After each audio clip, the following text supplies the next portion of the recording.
In today's video, I'm going to teach you how to make a flowchart in PowerPoint. A well-built flowchart makes processes and decisions easy to understand, and PowerPoint has everything you need. Start by opening Microsoft PowerPoint and either create a new presentation or open one you're already working in.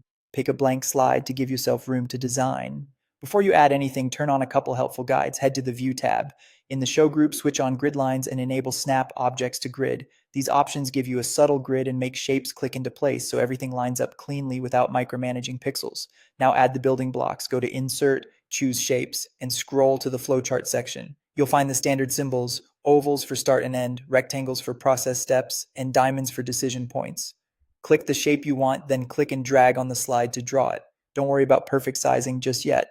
Once you have one example shape looking right, duplicate it to keep your sizes consistent. Select the shape, hold Control, and drag to create a copy. If you hold Shift while you move it, the copy will stay perfectly aligned horizontally or vertically. Use the grid lines and the alignment guides that appear as dotted lines to space everything evenly. Consistent spacing makes the chart easier to scan and gives it a polished feel. Small nudges with the arrow keys can help fine-tune placement.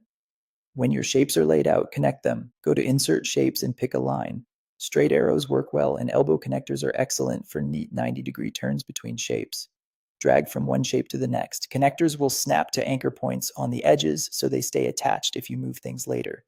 To speed things up, you can duplicate connectors too. Select a line, hold Control, and drag to copy it, then adjust the endpoints to link the remaining shapes. Add text by clicking directly inside each shape and typing the step name or the question for a decision.